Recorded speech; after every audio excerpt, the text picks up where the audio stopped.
Kuya Shadow Ace. 3 times nag-audition, yung third time pa lang siya natanggap. At sabi niya pa, pag hindi pa ako natanggap, ayoko na. Kita naman niyo, sinapay kayo pagdating niya sa Asia's Got Talent. Golden Buzzer! Yay! Kuya Ace, yung Golden Buzzer po na yan na ano nyo, kamusta naman po? Anong pakiramdam?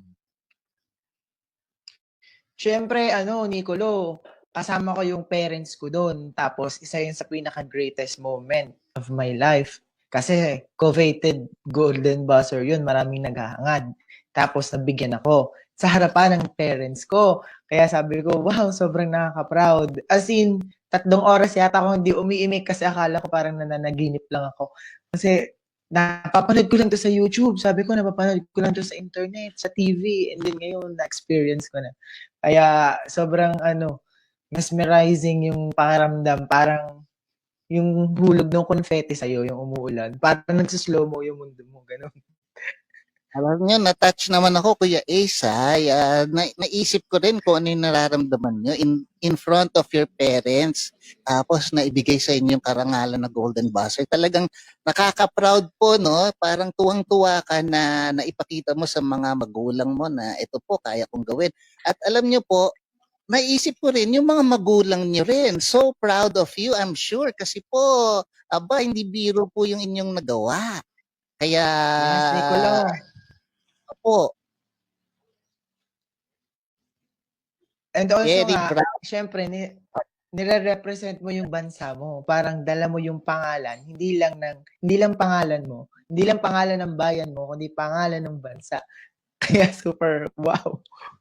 Ay, oo nga, no? Tama po, no? A very good point kasi dito sa atin, yung local version, syempre, ang dala-dala mo lang, pangalan ng pamilya mo.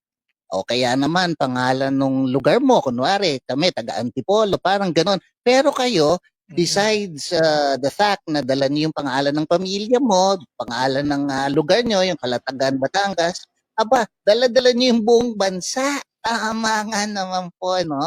Yeah. Kumbaga, mabigat na burden yun, Kuya Isa. At syempre, nung napanood namin yun, no? Syempre, kahit na hindi kami kasali doon, na proud kami na Pinoy kami dahil sa ginawa nyo.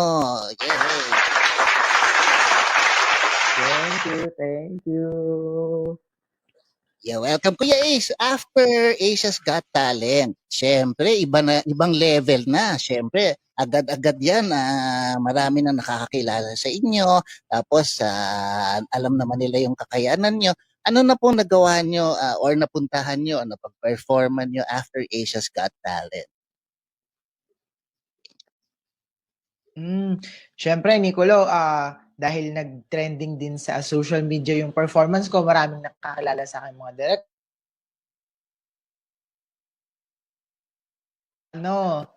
Nakarating na rin ako sa iba't ibang bansa tulad ng China, ng Hong Kong, and then bumalik kami sa Malaysia, Singapore.